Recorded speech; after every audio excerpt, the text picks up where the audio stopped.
If you're a B2B business, a B2B tech company, or a B2B marketer, you're in the right place. Coming to you from Studio 26, this is the Interesting B2B Marketers Podcast, bringing you interesting contemporary takes, industry tips, guest interviews, and true stories from B2B marketers in the trenches. Now, here's your host, Steve Goldhaber. Hey, everybody. Welcome back to Studio 26 and the Interesting B2B Marketers Podcast. Today, I am super excited to have Mark on the show. Mark, welcome. Yeah. Hey, happy to be here, Steve.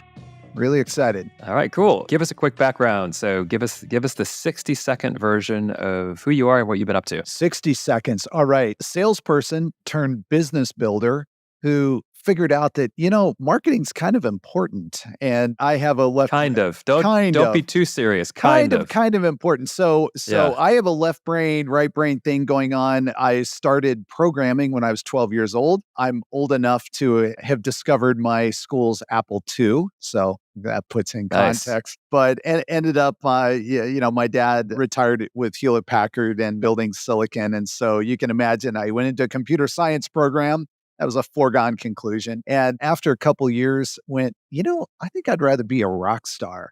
So of course I was playing music this whole time, went to music school, and then I figured out a poor starving musician route is not where I wanted to go. And I never became a rock star. Went into sales, but seriously, along the way, just really began to find that I was gravitating towards, the convergence of go-to-market, revenue, the strategy behind business, as well as then the marketing tactics. And that's how I ended up where I am today.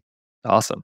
All right. Well, that you are interesting. That's why you're on the show. I love former rock stars. Hey, well, never was a rock star, but I did get to play. It was fun. I still play today. So, All right. Case study number one. It's the making of any good B2B drama. It involves a very large buying committee and very long sales cycles, things that are dreaded by some marketers out there. But anyway, yeah. I'm excited to hear about this. So take it away. Yeah. So quick background. Primarily I work with companies that are selling, really exclusively B2B. These are technology sales. They typically have very long sales cycles. And when I say long, for context, everybody's definition can be different. But 6 months would be blazing fast. I mean, that would be, like unheard of, frankly. A lot of sales cycles can be 12 months to even as long as 24 months. Now, the deal sizes are huge. So, when you get one over the finish line, it can easily be a high 6-figure, even 7-figure annual reoccurring type engagement. So that creates a lot of challenges though, because, navigating, you can imagine the stakeholder count gets pretty high when you're talking deal sizes that large. You have product involved, you have engineering involved, you certainly have finance, you have executive sponsors.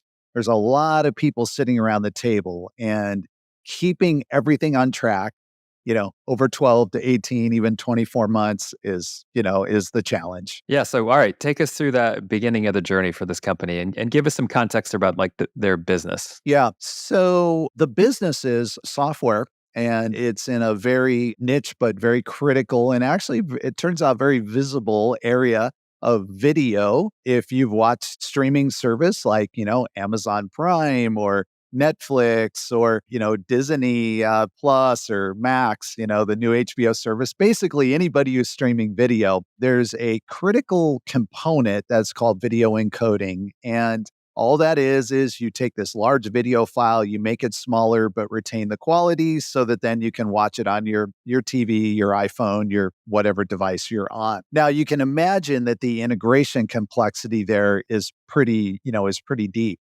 So what ends up happening is that a sales process, there's some of the normal things that you could imagine, like, well, certainly they probably want to see, does it produce good quality? Does it meet some very specific technical requirements? And those hurdles can be cleared, pretty quickly. But it turns out that there is a very long evaluation process. They not only have to assess just the product, does it do what you say it does? Does it work in their environment? But then they often have to integrate it. and do, Yep. what's typically called a proof of concept or something that would look like a POC. So this is the challenge, because what ends up happening in this type of a sales cycle is that the business sponsor, or you may think of it as the budget holder, even though it is true, it would be their name that is on the PO. And yes, they have the authority to certainly say no. We're not going to spend the money, or we're not going to spend the money on solution A, but we're going to go with solution B. But because of the technical complexity, very, very often the old concept, the typical B2B sales concept that I need to get to the buyer, I just need to get to the authority. And that's, the CFO or the CTO or the highest ranking executive. And that's how we're going to win this deal. It doesn't apply. And in fact, generally speaking, it can be, now I'm saying this by rank only, not by importance, but it can be the lowest ranking member on the buying committee who doesn't have the authority to say yes, but 100% can say no.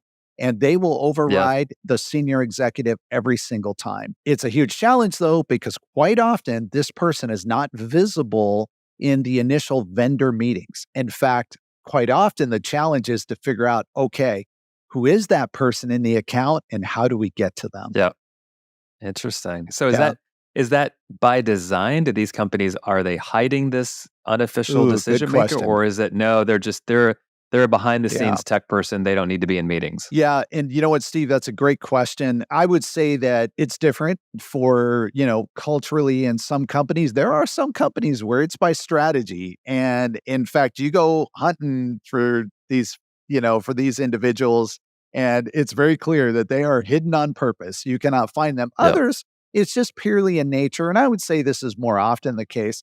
It's a nature that, often we're dealing, these are PhDs, these are academics, these are people who are certainly capable and used to talking to vendors, but, it's a different role in the organization. So, yeah, that's where the complexity, comes in. So how do you get to that person, even though you may not see them? Yeah. What are you just saying? We know how they think, therefore all of our content and documentation will be presented in a friendly way. How does that work? Yeah. So, it's interesting. So, this case study is all about really I would call it the evolution of the way that marketing or marketing ideology worked or used to work, 7, 8, 10 years ago, and the way it works today. So, the idea was, oh, well, this is why we have a product, previously, this is why we have a product marketing team. The product marketing team are sort of one part engineers, one part product people, and one part marketers.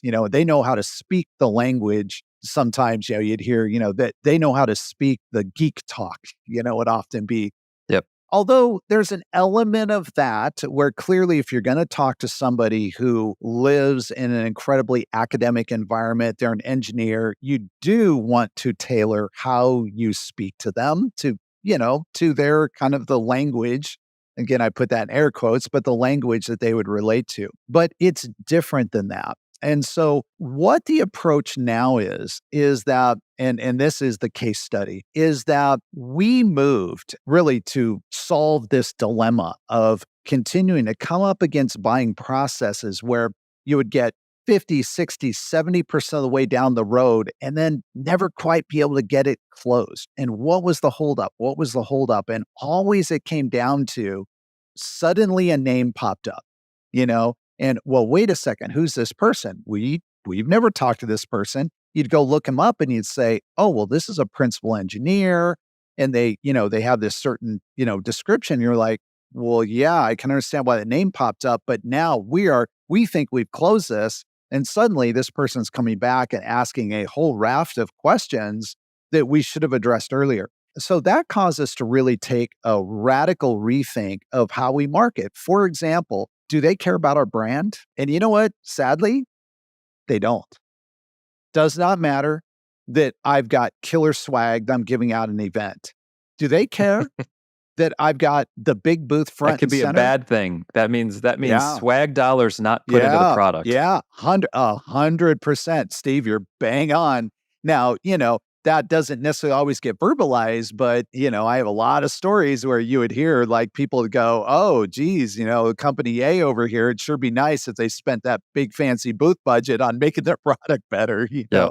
so our normal marketing tactics, like we're just really going to invest in our brand so that when people see our logo, they're going to feel confident, they're going to feel safe, they're going to, that this is a quality product. This person doesn't care about that. This person is not necessarily trolling all of the usual, and I don't mean that in the negative sense. Like troll is probably the wrong word, but they're not on some of the maybe social platforms. They're not in some of the normal places where it's like, yeah, but we're running this great ad campaign. We've got this really cool thing we're doing here. They're not there. Okay. So where are they? Well, this is what's super interesting is that they are self-organizing, and they're self-organizing around communities. And you might say, well, what, like Facebook groups? No, maybe, maybe, but set aside, whether it's a LinkedIn group or it's a Facebook group or whether it's just a meetup that they go to once a month of, engineers that are working in the same space and just hang out, drink beer and talk shop. There's a lot of ways this can look, but that is where a lot of the information transfer is happening.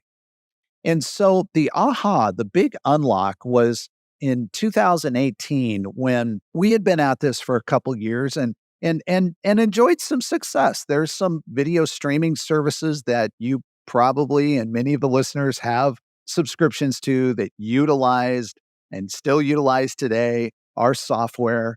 And so had success, but we also had enough of these deals that didn't close, where these experts were like, how do we get to them? What do we do? And so we started thinking about, what if we started hosting a party? Okay. And the idea it's not a sales event, not at all, because they would bristle at that. But you know what? Everybody likes a good party. Everybody's interested in something. What if we just create a forum for information to be transferred, for people to hang out for, and this is the community aspect. You know what? We're going to draw these people in. We're going to begin to meet them. We're going to learn who they are. They're going to get to know us. And then if at some point we're engaged in a sales process, it's going to be a lot easier to, to push through. So we chose a podcast as the forum to do that. And, some might be like, wow, community. And all of a sudden you're jumping to a podcast. I don't think of podcasts as communities, but let me tell you, in my experience, they are incredible community builders because it gives someone an asynchronous way to interact with you as a person, interact with the company, get a sense of the company, and none of it in a sales way. So we started a podcast called The Video Insiders, and it really was just a hosted series of conversations that were with interesting people doing things in the video industry. We would even talk to competitors. And that might be a little bit of a mind blown for some people. The first time that I presented this to my CEO, who I reported to and worked for, I said, now there's a wrinkle here. And he loved podcasts. So it's like, I didn't have to convince him like the value. But I said, there's one wrinkle. I said, the wrinkle is that we're not going to be dumb about it. We're not just going to invite our competitors on to come take shots at us. But you know what? There's enough co-opetition. And we know in some cases that there are other technologies and other competitive solutions that are being reviewed. So why not be the host of the party? Like, hey, let's invite them on. Let's have a conversation. And it worked like gangbusters. Really, really, really super effective. Yeah, I have really liked that approach. I mean, even with my own podcast, right? I've had other content marketing agency leaders or owners. And when I always ask myself, should I do this? This is a threat to my company. I really just say, Steve, get over it. Be true to the podcast. Like, I'm not doing sales pitches. And I think your point is very valid. It's better to be the host of the party as opposed to like making it such an invite exclusive thing that not everyone is going to, see it that way. That's right. And what's great about doing that too is that you break down the natural you push through, I guess, is maybe a better way to think about it. Push through but he's a marketer, or this is a marketing thing, or, but it's sponsored by this company. Surely they just want to sell to me. And look, we all feel that on some level. And I debate with some people say, well, engineers feel it even more. I don't really think that's true because, especially I work largely in Silicon Valley, and, the same engineer who will sit there and say, I hate marketing, I hate marketers, will go out and get in their brand new fancy whiz bang car that clearly was marketed to them that they bought, some kind. Let's see, how did this work? But the point is that by just facilitating just conversation, like, hey, we're all here to grow the industry. We're here, to really improve your life, bring value to your life meaning, you as an individual working for a company, in this space, doing your job and trying to make your company better. The rewards come back.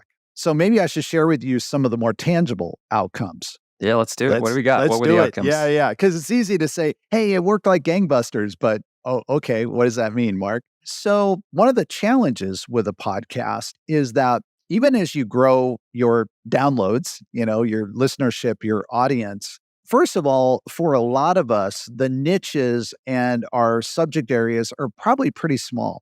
And so I'm going to give one number that may be a little bit shocking, but I'm doing this on purpose because I think there's this feeling of like, oh, but if I don't get to 5,000 downloads, a week or within some, then it's a failure. On average, we only got 500 downloads in the first 7 days of an episode. Some people might be like, geez, what's the point? Now, bear in mind, this is going to be contextual to your TAM. And I don't even mean the economic TAM. I mean, just, if there are in the whole world 1,000 companies, or even let's say 5,000 companies that really would be in your ICP, 500 is 10%, right? That's pretty good coverage if you're reaching 10% every week, Yep. So, so just for comparison, but my point in, first of all, sharing that is that it is absolutely about who is listening, not the absolute numbers. And I've said it, if there were 100 of the right people, we would have viewed it as a success. So we got to 500. Now, here's the challenge though, is that you don't have a way to really directly engage them because we also chose not to be really heavy-handed with trying to get email addresses. And so I said, this is great. And we're getting really tremendous anecdotal feedback. Our sales team and going to meetings, it just became automatic. You'd go into the first meeting and somebody in the room, on the customer or the prospect side would say, we love your podcast. I mean, it just became automatic. Like it was weird if it didn't happen. So we knew people were listening. So what we decided to do was build a LinkedIn group. And we we called it, and it's still, it's very active today. And in fact, today there's 3,200 people who have chosen to join. They've requested to join. It's very selective. I don't have it open. I probably reject 3 out of 5 who request to join because I just simply look and it's like, they're not even in the industry or they're not, or it's just not a good fit. The point is, this isn't just a vanity group. Now, what does this give us? What it gives us now is a way to message via LinkedIn to these professionals who are the movers and shakers in the streaming video industry. So super valuable. The second tangible outcome is that these things are a little tough to quantify. And I even, we could model higher improvement in this area, but our sales cycle time shrunk by 20%. 20%. Now, when you're talking about a 12-month, maybe an 18-month sales cycle, like 20% is huge. Why is that? Well, because of this affinity. Rather than having to take 1 to 3 meetings for them to, it's almost like kind of feel you out as the vendor, like, well, are you legit? And who are you? They already came in like, hey, we know, like, and trust, going back to that, these guys. Okay, number 2. Number 3 was that we had at least, and again, these are kind of conservative, but at least a 3x increase in what I considered like our organic distribution of content. And so what does that mean? Well, first of all, we now had a podcast episode that we would cut up and, repurpose. And we just got this, all of a sudden, just this boost, like literally a 3x over our organic content distribution. that's huge because everybody should be focused on that. Yep. How can I, Yep. how can I get it out there? And then there was absolutely a direct correlation to a revenue increase as a result of a couple factors. One being, sales cycles are shortening. So obviously we have more revenue that's closing in a shorter period. That gave us a very, very nice boost. But generally, just an overall lift in terms of just the market saying, wow, this company is everywhere. I can remember, Steve, one time being at a major trade show, and somebody approached me who I know from the industry. The first thing that he commented was, Mark, congratulations, you guys are everywhere. Now, the funny thing is, Yes. still, we're a startup, right? We don't have massive marketing budgets. We were not burning a ton of cash. It's not because the logo was splattered everywhere.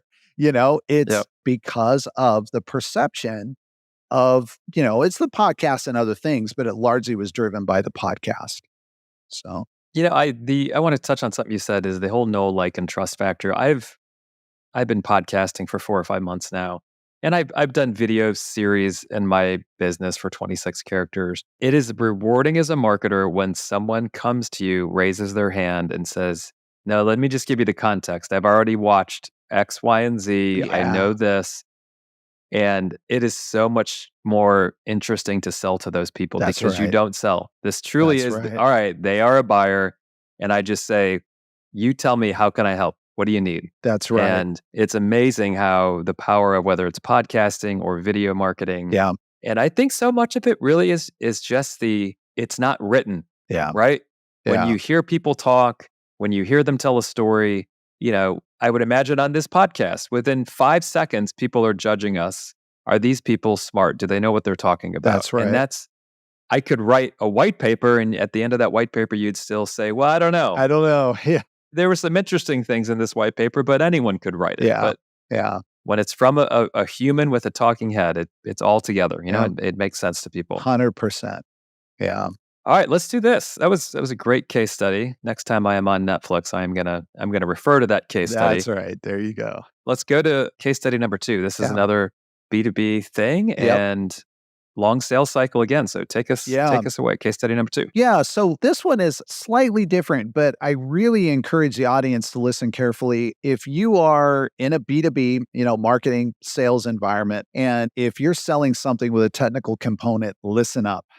Don't click away now. Don't turn it off. Because the background here is that, first of all, it's pretty well known that right now sales cycles are just it's just taking longer to close deals anyway. So you compound that with the fact that there's just a lot that goes into making a buying decision when you have a heavy technical component, to the product or the technology, the solution that you're selling. And then just because of the growing B2B buying committee, buying committee is just getting larger. So the problem here is that, due to the specialized nature of the information that's needed, a lot of our traditional marketing approach is like, we have a white paper on that. We have a data sheet. We have some sort of a product brief. We have an application guide. Right. There's kind of these normal, like, well, what else do we produce? Like that's what marketing does. And hey, look how awesome they are. They look really great. They're well designed. The challenge is that 50% of the buying committee, again, going back to the stakeholders, the influencers, the decision makers, are not directly engaged with the vendor. And you're not necessarily going to have an opportunity to sit down and have a conversation, whether it's with this technical individual contributor who is the person who can't say yes, but can definitely say no. You're not going to have an opportunity necessarily to sit down with them and enter into a conversation. They can ask questions and you can bring in an engineer and you can do all this. So the big challenge is, well, what does a marketer do? Because the old idea of like, well, marketing, especially around product marketing, produces product briefs and data sheets and does all these things. Like, that's not sufficient because that doesn't actually answer the question. What the buyers want to know today is, can you solve my problem? Period. That's it.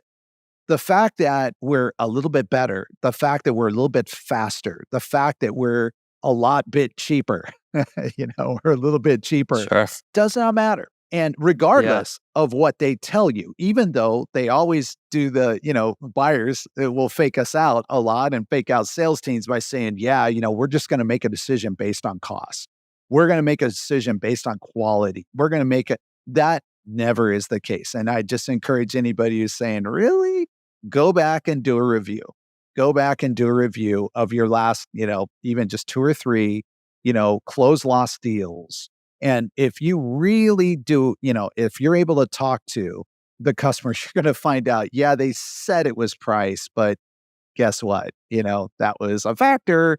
That wasn't all of it. Sure. So, sure. Mark, do me a favor, take a step back and just give us the business context. So yeah, give us like the industry. yeah, What's the size of the company? yeah. So this particular case study comes from a company that has built special silicon.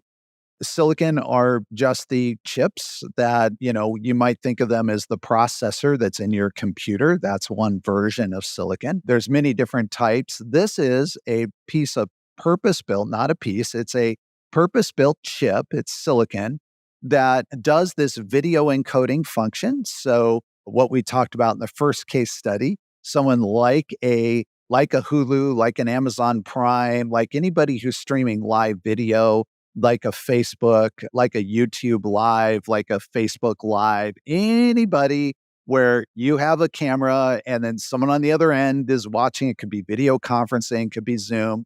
All of those require very fast and very efficient video encoding process. And you can just imagine that as the users scale, then, this becomes a pretty big challenge. So this company has built this purpose-built silicon, designed it, produced it. Very, very expensive process. And the challenge is that it's not sufficient to kind of take your typical marketing tactics, which is what I, explained as the setup, and just apply those. In other words, like, okay, I'll get some, I'll get the bullets from the engineering team and we'll go create a beautiful looking, data sheet, for example. So how do you solve for this? Because you have to have business understanding and you have to be able to connect, going back to what does the customer really care about? They will say they care about the speed, the performance, the quality of the product. And yes, that has to be validated. There's benchmarks. All that's true. But at the end of the day, what they care about is, do you solve my problem? And so marketers who don't understand what the ecosystem is that the product's going to be used in are going to really struggle here. Really struggle a lot, because what will happen is that the content that gets produced can be beautiful. It can look really nice, but it doesn't connect to the ultimate question that buying committee is asking. And that is, does this solve our problem? Period. Whatever that problem is. And so this was something that I saw very, very plainly. Now, I had the advantage personally coming from a technical background. Again, I mentioned, I started programming when I was 12 and taught myself various languages. And, so I am a technical person, but I have spent my entire professional career in sales and marketing. So I never actually, I don't code today is the point. But I learned early on that I needed to become a master of not only the domain, but an technical understanding of how not only does our product work, but how is it used by the customer. So the case study here and the unlock in terms of really providing a boost in marketing effectiveness is that I doubled down on building, my network by actually learning and by intentionally creating and participating and basically being a salesperson, really effectively. And I have personally, again, working alongside sales in some contexts, every company, is a little bit different.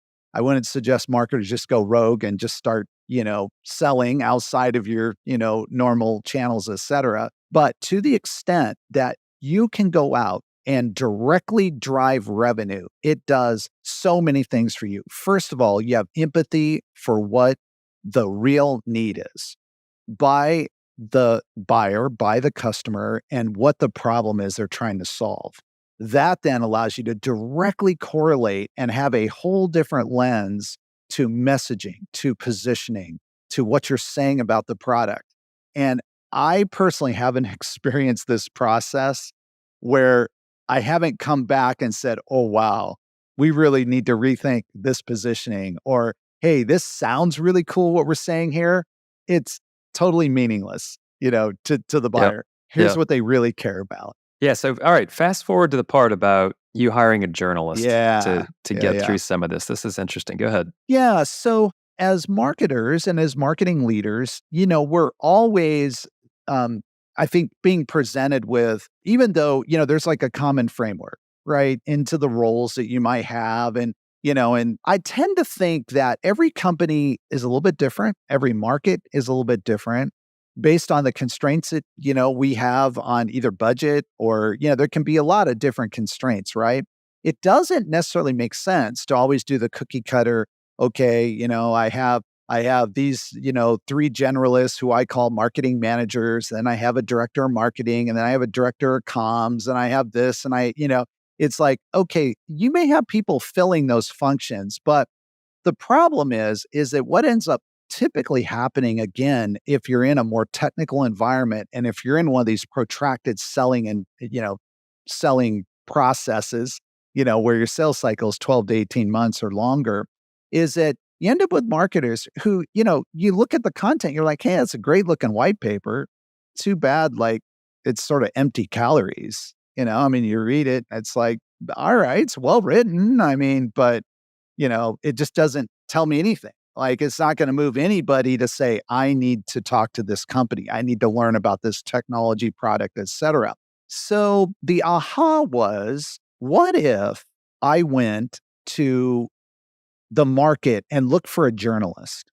What if I found someone who was already writing about the space? By very definition, they're going to at least understand the ecosystem, even if they're not an expert on the technology aspect of our product. They know very well who the stakeholders are, what the lay of the land is. And that's going to give them a much better framework for positioning and for writing. And so I was fortunate enough to, through relationships that I have, it's another benefit of staying in one particular ecosystem or industry or, market for a long period of time. You kind of, you get to know people. And so I knew of someone who had a tremendous amount of experience, was writing in the area that this company produces products in and then, sells to, and has actually a great brand name individually. And it was an opportunity was presented, which was partially opened up through just one of those casual conversations, right? And the bell went off in my mind, and I went, wow, this could be an amazing fit. We were able to bring him on, and it's been just absolutely incredible because he's able to leverage his name and standing in the industry because people trust him, even though now he's working for a vendor, which the first time in, like 20 years, because he had been an independent freelancer doing his own consulting, writing, for a long, long time. But that wasn't lost. It's not like all of a sudden, oh no, this person's now working for a vendor, I have to look at him different. They're like, no, I'm still consuming his content online. He has his distribution channels, et cetera. And at the same time, he's able to bring that perspective of the customer, which I think is the real key message. I don't want to get lost here, is maybe you're not going to be able to go find a journalist to hire onto your team, but you need to find marketers who have lived in the ecosystem, know the environment, can say, hey, I've been on sales calls, I'm on sales calls now. I listen, I know what the customer cares about. I know what they're feeling. So important. Yep. Yep. Yeah, I think credibility is just a huge part of the marketing process. And anytime you can put your ego to the side as a Yeah. marketer, good things can happen. So Yeah. thank you for sharing case study number 2. I want to jump right into Q&A. All right. Let's do I it. know your first job was a coder, maybe doing good things or bad things. I don't know. I hear strange childhood coding stories from a lot of my friends of how they were up to no good at an early age. No, And I'm no, no, like, no. I was, and my first job was not coding. I never, no, then remember, this is the Apple II, and I taught myself BASIC. So I wasn't, okay. I wasn't exactly hacking the internet. No, interestingly enough, I've heard you ask some of your other guests, well, what was your first marketing job? This one's a little bit funny. So my first marketing job was for me doing my own marketing. It was a mailed out newsletter. Yes, I mean mailed. Nice. How old are we talking? How old are we talking? How old? Like the year? Yeah, no, like how old were you? Oh, how old? Oh, well, let's see. I was right out of college. I guess I was 26, maybe Okay. 27, something like that. I mean, I wasn't right. I was a couple years out of college, and I was selling cars. And From a newsletter. Oh, I built this. interesting. No. I worked at a new Toyota car dealership, and Okay. because I had been selling, all through high school, I worked in an Apple reseller. I worked at a hi-fi store. Through college, I managed a car audio. That's basically how I kind of put myself through college. Managed a car audio store, and then I was an assistant manager at a Radio Shack back when Radio Shack was around. So yeah, I had this whole sales thing. But yeah, so I mailed out a newsletter to my customers and to other people who were willing to give me their address. And I'd bring my Apple into my Mac SE, I think I had at the time, set up on my desk, Yeah. and when the showroom was not busy, I'd be creating my newsletter. That's Seriously, amazing. What that's was the my first distribution? marketing job. How many people were on the distribution list? Probably like 25. For no, no, 25. All no, right. no, no, no, no. I think I got it up to 50 because and not everybody I would sell, I would mail to. I can't even remember all my criteria. So this was like Uh, you were a legit. uh, We were speaking about long buying cycles before. I mean, automotive is a pretty. yeah. I mean, when you want to buy a car, you're probably buying it in 2 to 3 months. But at least if you're convincing and playing the long game, that's pretty interesting. What would you talk about in the Yeah, newsletter? well, so I remember, and this is like really funny because I do not cook, but I had like a Mark's recipes. So I had Mark's recipes. I had, I think, one article on something like a new Toyota model or some Toyota news, and I sent it out monthly. And by the way, I think I only sent like 3 or 4 of these out, so it's not like I mean 3 or 4 months, that I did it. Yeah. I didn't end up. So it wasn't like this is a success, but it's like I look back and I go, wow, I had the vision to say, if I kind of engage with these people and maybe they'll refer me to the concept was that they would tell their neighbor, the neighbor would say, oh, I love Yeah. that new Camry. How do you like it? And they'd say, oh, I love it. Hey, you should go talk to Mark. That was the concept. So, yeah. I love, I love the unorthodoxy there because no one's going to think about doing that. It reminds me of a story of a real estate agent. If I remember the story correctly, they were in California. There was a big garbage strike going on, and there was this standoff with like a local village, Yeah. and the garbage just started to pile up and stink for 3, 4, 5 weeks. And a real estate agent who was newer said, you know what, this is my opportunity. I am going to pay for all of this garbage to be removed. So he did that, hired the company, and then that day wrote, a one-page letter to everyone saying, hi, my name is so-and-so. I'm a Sure. new real estate agent in town. I care about the community so much that I've just taken all the trash away. I've paid for it. Hopefully this contract gets resolved shortly.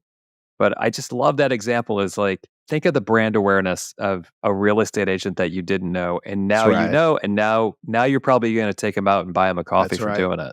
Well, it's that affinity, and it goes back to even talking about community, in the case study, the first case study. Like, we're trying to just build affinity. I actually hate the term B2B because it's not business to business, it's human to human, it's H to H.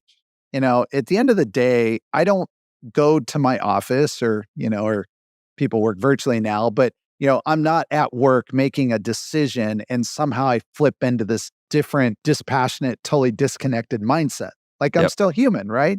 So I'm talking to this guy, Steve, who I think can help me. And I like Steve. He seems like a good guy. He seems pretty smart too. you know what? I think Steve can help us, right?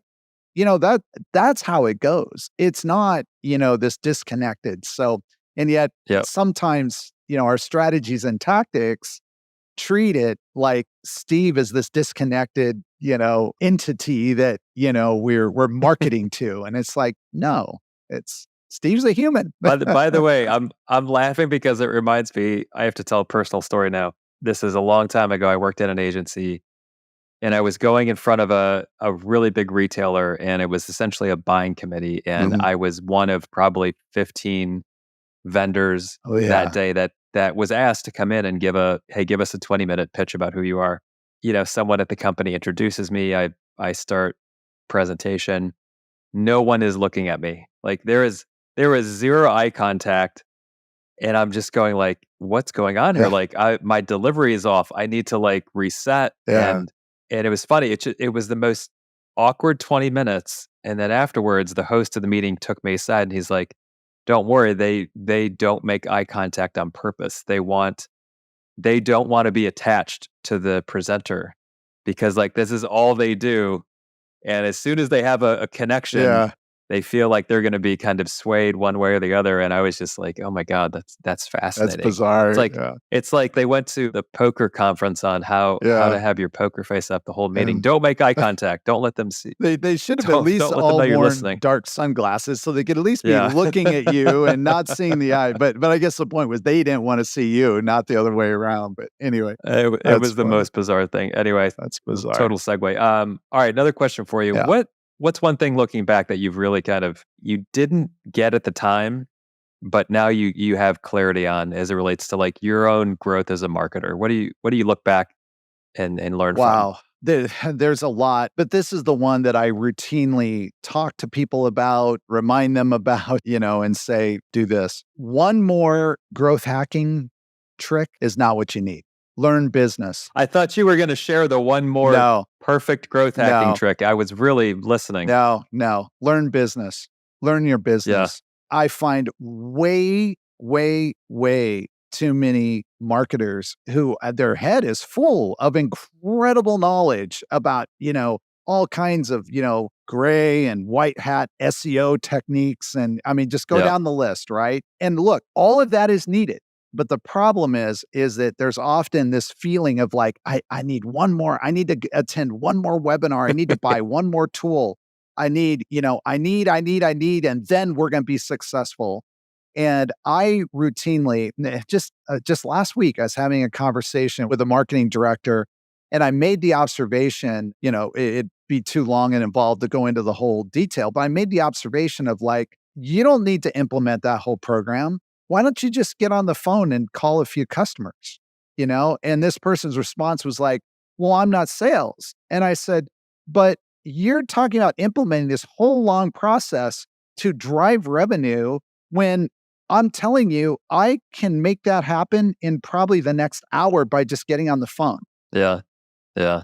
And there was that pregnant pause of like, that sunk in what I just said. They were going to implement a 30-day program that's going to cost money, be incredibly labor intensive. And there was no arguing that somebody could have gotten on the phone and in 1 hour achieved nearly the same result. Yeah. Yeah. So That's great insight. I think that marketers do just get caught up in call it the marketing bunker, that place we all go to, and it's strategy, it's marketing shop, but there's nothing like just a good old, hey, go talk to someone, go pick up a phone, or even if you can't get to your customer, someone in the industry that you can at least say, hey, what do you think a person in this role cares about? Yeah. And there's, yeah, I think we just make that mistake so many times is, oh, that's not our job. yeah, That's yeah. tricky because now I may have to ask permission or, Sure. and a lot of times the sales force, it's their book of business and they don't, right or wrong in their perspective, they don't want people messing with it. I remember I was talking to a salesperson once. I was asked to go out as part of it was like some client entertainment and I was the marketing guy that got asked to join. Yeah. And we were just doing a Salesforce migration, and the leader of the company was making a big push to say, like, salespeople, I need your information in Salesforce. Yeah. And this one salesperson I was talking to just said, here's my book. He literally showed me the book of all his notes and his contacts. And he goes, I'm not putting it in Salesforce. And, we just had a great conversation about why he wasn't going to do it. And that insight right there changed the whole perspective on the whole program of how do you make it happen? Yeah. And, had nothing to do with the technical implementation of it. Yeah. It's a culture thing. And ultimately it's a CEO decision. That's right. Are you going to force this or not? Yeah. Because if you've got no teeth behind mandating it, it ain't going to happen. Yeah, that's So, right. yeah, there's just real good conversations are way more productive. Yeah. Yeah, for sure.